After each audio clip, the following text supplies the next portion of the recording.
जय श्री कृष्णा दोस्तों। भगवान शंकर की लीलाओं के अगले भाग में आज हम उपमन्यु की शिव उपासना नामक पौराणिक कहानी के वर्णन करने जा रहे हैं। उपमन्यु व्याघ्रपाद मुनि के पुत्र थे।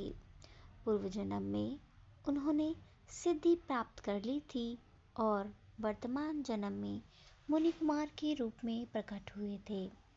बचपन से ही वे अपने मामा के घर रहते थे, क्योंकि दरिद्रता उनके अपने घर तो जैसे पैर तोड़कर बैठ गई थी। मामा के यहाँ बालक उपमन्यु के साथ सद्व्यवहार नहीं होता था।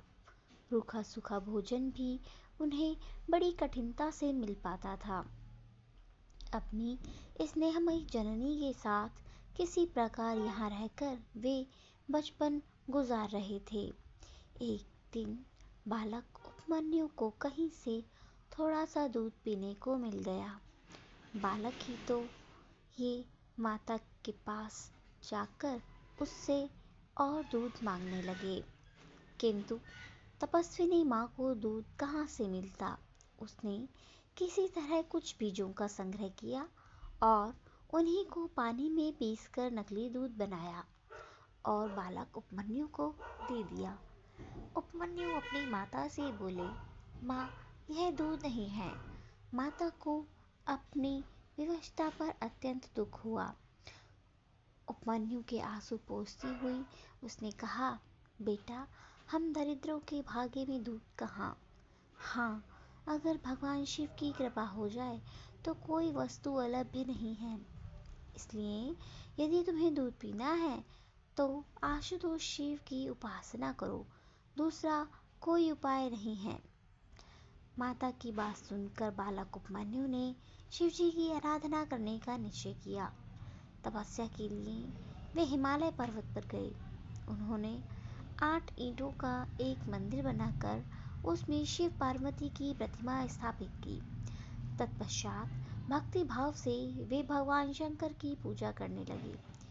वे नित्य वायु पीकर पंचाक्षर मंत्र ओम नमः शिवाय का जाप करते थे। इस प्रकार दीर्घ काल तक उन्होंने शिवजी की कृपा प्राप्ति के लिए कठोर तप किया। बालक उपमन्यु की तपस्या से ताप से तीनों लोग जलने लगे। देवगण घबराकर महेश्वर शिव के पास गए और बोले, प्रभु, बालक उपमन्यु की तपस्या के तेज से हम लोग भयभीत हैं। आपको प्रसन्न करने के लिए वे कठोर तप कर रहे हैं। आप उन्हें दर्शन तथा वर देकर संतुष्ट करें। देवताओं की प्रार्थना से परमेश्वर शिव उपमन्यु की भक्ति की परीक्षा लेने के लिए पधारे।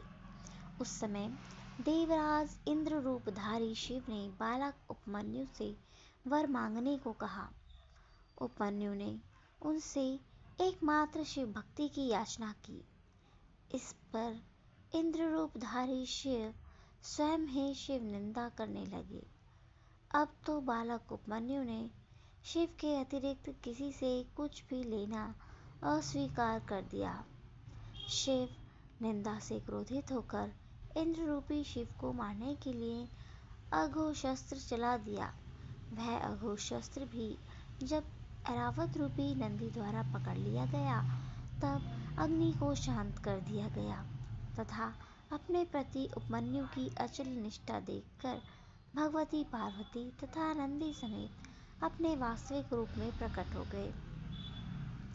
परमात्मा शिव ने उपमन्यु का मस्तक सूंघा और कहा, वत्स, आज से मैं तुम्हारा पिता और जगदम्बा तुम्हारी माता है।